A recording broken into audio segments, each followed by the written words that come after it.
यह बात है रायपुर नामक एक गांव की, जहां पर राजू नाम का एक किसान रहा करता था। वह बहुत ईमानदार था।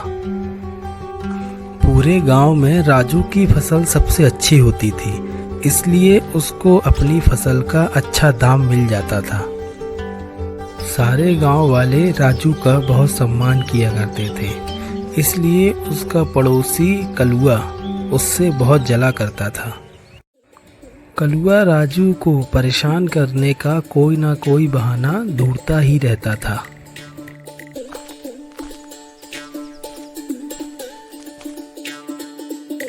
अरे मुखिया जी,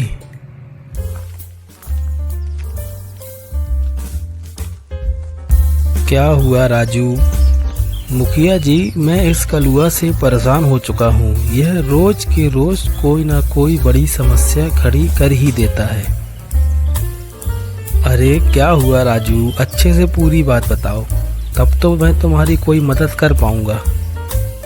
आपने मेरे और कलुआ के बीच में जो मेड़ है वह तो देखी ही होगी।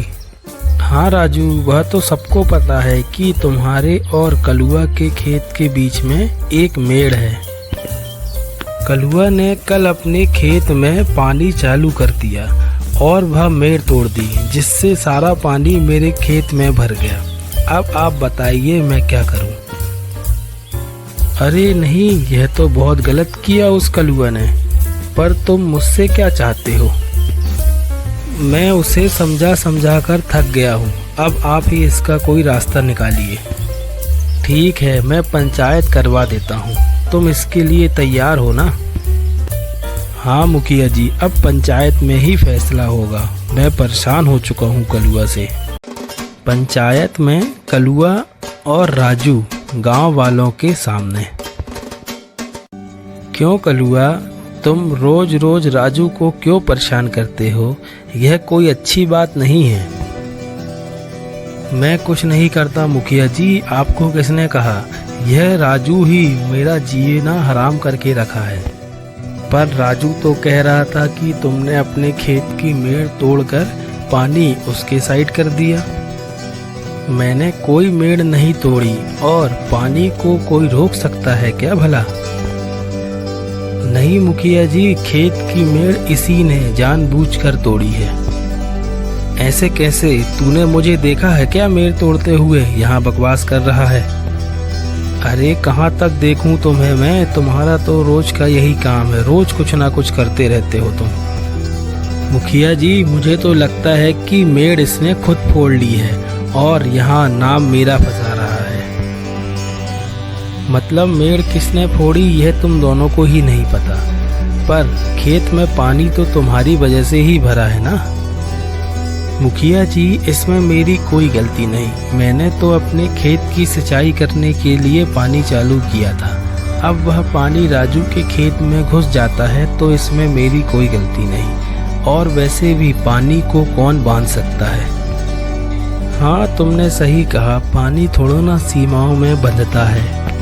वही तो मैं कह रहा हूँ मुखिया जी कि पानी है, अब चला गया उसके खेत में तो उसमें मैं क्या करूँ? अरे नत्थू, तेरा खेत दूसरी तरफ से कलुआ के खेत से जुड़ा हुआ है ना? हाँ मालिक, जुड़ा हुआ तो है। ठीक है, तो तू एक काम कर, कल कलुआ के खेत की तरफ पाइप चालू कर कहीं गायब हो जा। अरे नहीं, यह आप क्या कह रहे हैं? ऐसे में तो सारा पानी मेरे खेत में घुस जाएगा और मेरी फसल खराब हो जाएगी। अरे पर नत्थू तो अपने खेत में पानी चालू कर रहा है ना। अब वह पानी तुम्हारे खेत में चला जाए तो उसमें उसकी क्या गलती? और वैसे भी पानी को कौन बांध सकता है?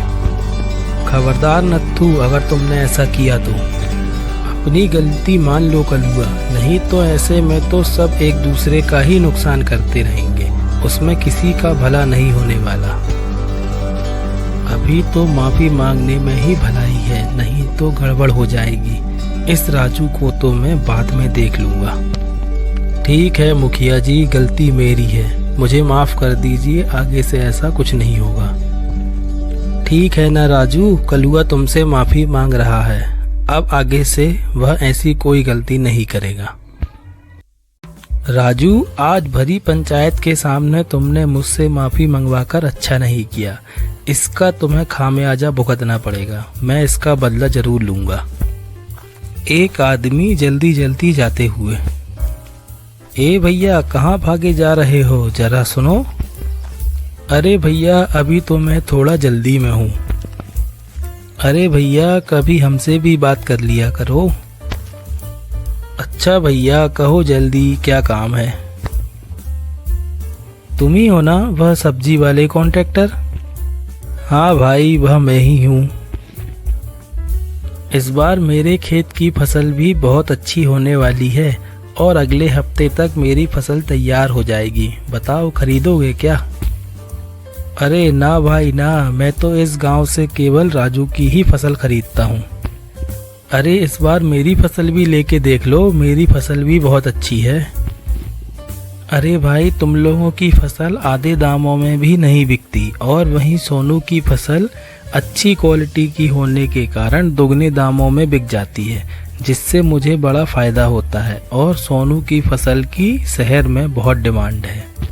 ठीक है, तुम सोनू की ही फसल खरीद लो, पर अगर तुम्हें कभी ज़रूरत पड़ी तो मुझे दिमाग में ज़रूर रखना। मैं तुम्हारे लिए खड़ा हूँ। ठीक है भाई, मुझे कभी ज़रूरत पड़ी तो मैं तुम्हें ज़रूर याद करूँगा। ठीक है, अब मैं चलता हूँ। अरे ज़रूरत कैसे नहीं पड़ेगी, पर मैंने कभी सोचा ही नहीं कि राजू की फसल दुगने दामों में बिक जाती है। इस बार मुनाफा तो मैं ही उठाऊंगा। राजू, मैं तुमसे बदला ज़रूर लूँगा। क्या हुआ जी, आज आप बहुत ज़्यादा ही थके हुए लग रहे हो। नहीं, बस हल्की सी थकान लग रही है।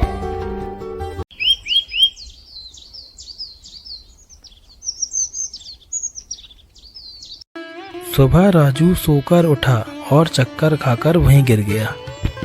अरे नहीं, क्या हुआ आपको? अरे यह तो भट्टी की तरह तप रहे हैं। मैं अभी डॉक्टर को बुलाकर आती हूँ। घबराने की कोई बात नहीं है, इनको वायरल फीवर है।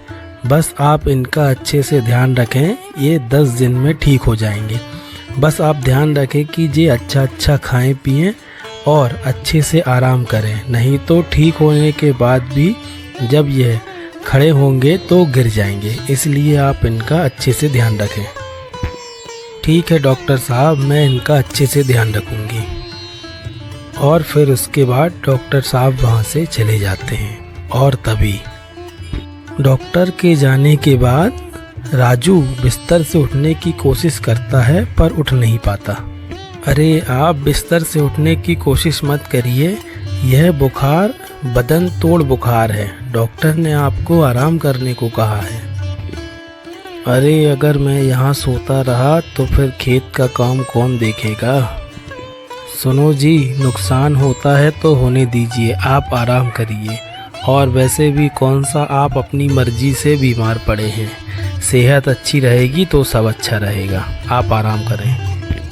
शहर से सब्जी वाला कॉन्ट्रैक्टर राजू से मिलने आया। कैसे हो राजू? अभी तो यह उठ भी नहीं पा रहे थे, अभी डॉक्टर को दिखाए हैं तो आराम है इनको। अरे इस बार की तो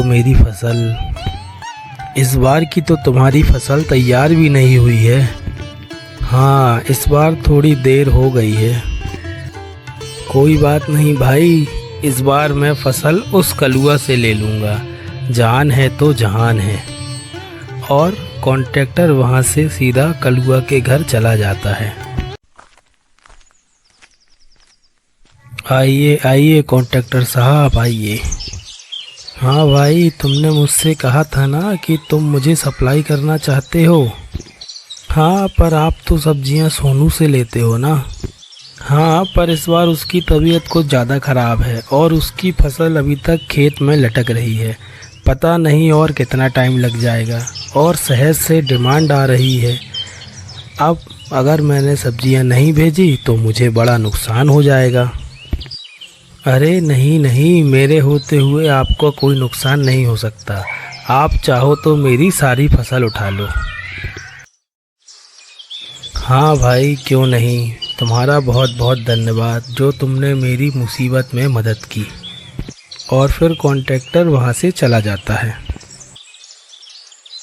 अरे वाह भाई, इस बार तो मज़ा आ गया। इस बार तो मेरी सारी फसल डबल दामों में बिक गई।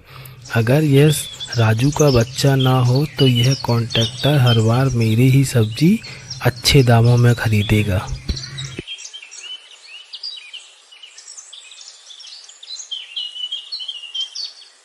अब मैं ठीक हो गया हूँ और अब मैं खेत पर जाकर सारा काम संभाल लेता हूँ। हाँ हाँ ठीक है, पर आप आराम से ही काम करना। फसल तैयार करने के चक्कर में ज़्यादा मेहनत मत करना। हाँ हाँ ठीक है, मुझे पता है। अगले दिन सुबह राजू अपने खेत से सारी फसल कटवा देता है और दूर खड़ा हुआ कलुआ यह सब देख रहा होता है। अरे यह सोनू का बच्चा ठीक हो गया। अगर यह इस बीमारी में मर ही जाता तो अच्छा होता। अरे सुनो भाई, यह सब्जियां पुरानी हो चुकी हैं और यह बहुत जल्द ही सड़ जाएंगी। इनका क्या करना है मैं सवेरे बताता हूँ। अरे इस राजू का कुछ ना कुछ तो करना ही पड़ेगा, नहीं तो इस बार फिर से वह कॉन्ट्रैक्टर इसकी ही सब्जी खरीदेगा और मेरा नुकसान हो जाएगा। रात के समय कलुआ राजू की फसल के पास आकर खड़ा हो जाता है। बेटा राजू, तेरा अब नाम और काम दोनों खराब होने का समय आ गया। तूने भरी पंचायत के सामने मुझसे माफ़ी मंगवाई थी ना, अब तू किसी से माफ़ी मंगवाने के लायक भी नहीं बचेगा। चल बेटा कलुआ, दिखा दे अपना कमाल। फिर कलुआ राजू की फसल में पाउडर छिड़ककर वहाँ से निकल जाता है।